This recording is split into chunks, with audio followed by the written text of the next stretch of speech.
Bahkan yang paling nikmat paling besar kita bisa membedakan nikmat hak dan batil. Nikmat halal dan haram. Ini halal, itu haram. Baik, ini hak, ini batil. Jujur itu hak, dusta itu batil. Mencari dengan yang benar itu hak, korupsi itu haram, batil.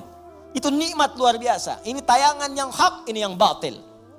Baik, ketika kita dapatkan semua nikmat itu, maka syukuri. Maka cara mensyukurinya, tempatkan, gunakan mata ini, nikmat mata, untuk melihat sesuai dengan apa yang telah Allah tetapkan. Apa fungsi mata yang telah Allah tetapkan? Bukan sekedar melihat. Saya sering katakan, saya sering sampaikan, dalam Al-Quran, fungsi mata itu bukan sekedar melihat. Untuk manusia diikat dengan kalimat, melihat yang baik-baik. Bahkan tegas kalimat Qurannya, palingkan ketika yang dilihat itu tidak baik menurut Allah. Ini nggak baik nih, palingkan. Di mana ditemukannya? Di Quran surah ke-24, An-Nur. Ayat berapa Ustaz? Ayat 30 untuk laki-laki. Apakah perempuan ikut? Ikut, bahkan harus. Ayat 31-nya perempuan. Bahkan iman kita dipertaruhkan di situ. Qul lil mu'minina yaghuddu min absarihim. Katakan pada pria-pria yang masih merasa punya iman,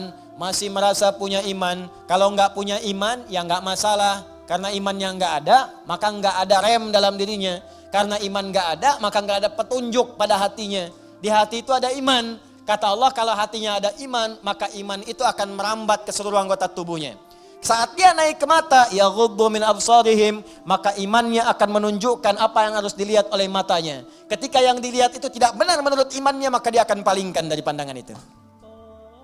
Nah, jadi kalau ingin mensyukuri nikmat mata, pakai mata ini untuk melihat yang benar-benar.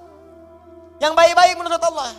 Itu tandanya kita bersyukur dengan nikmat. Dan tanda yang kedua, iman kita masih ada. Masih kuat. Berapa nikmat yang telah kita peroleh, yang telah kita gunakan sesuai fungsi yang telah Allah tetapkan kepada kita. Makanya pelajari dulu sebelum meminta kepada Allah. Ya Allah, berikan aku anugerah rumah. Apa fungsi rumah menurut Allah dan Rasulnya? Turunkan. Ada fungsi rumah untuk berzikir, fungsi rumah sebagai naungan. Fungsi rumah itu ada 3-4 dalam Al-Quran.